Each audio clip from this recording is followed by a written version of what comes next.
Gordon was resting in the siding, sometimes he thought, it's really tiring to be such a large and splendid engine. One does have to keep up appearances so.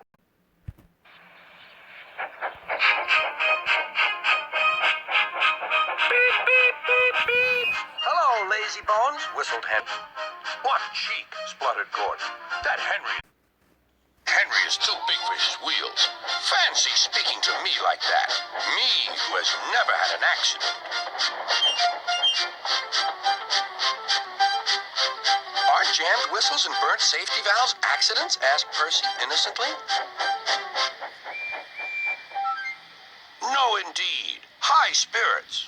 Might happen to any engine. But to come off the rails like Henry did.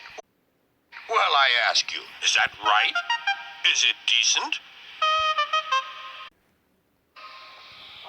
Then it was Henry's turn to take the express. Gordon watched him getting ready.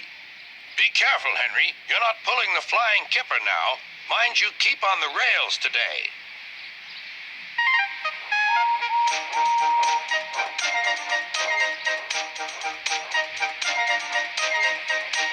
Henry went off in a huff, and Gordon yawned and went to sleep. But not for long. Wake up, Gordon, said his driver. A special train's coming and we're to pull it. Is it coaches or freight cars? Cars, said his driver. Cars, said Gordon.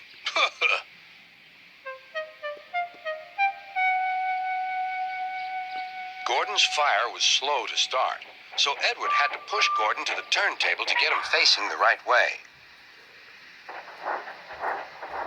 I won't go, grumbled Gordon.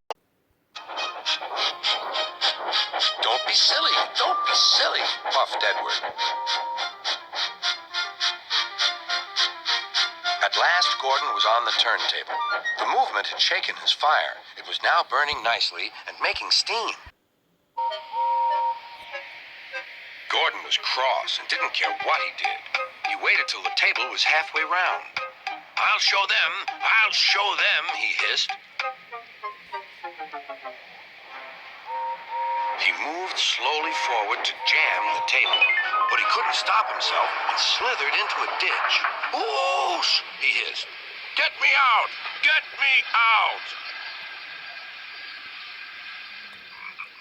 Not a hope, said his driver and fireman. You're stuck, you silly great engine. Don't you understand that? They telephoned Sir Topham Hatt. So Gordon didn't want to take the special train and ran into a ditch? What's that you say? The special's waiting? Tell Edward to take it, please, and Gordon, leave him where he is. We'll get him out later. On the other side of the ditch, some little boys were chattering. Oh, doesn't he look silly? They'll never get him out. They began to sing.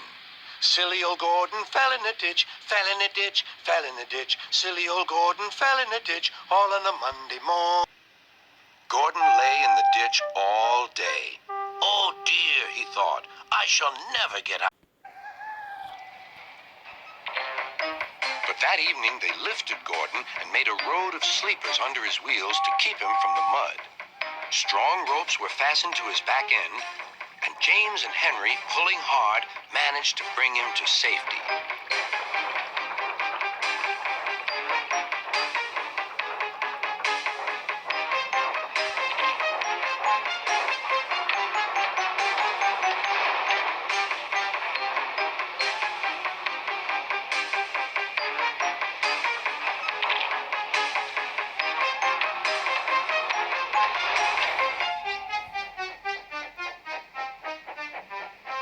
Late that night, Gordon crawled home, a sadder and wiser engine.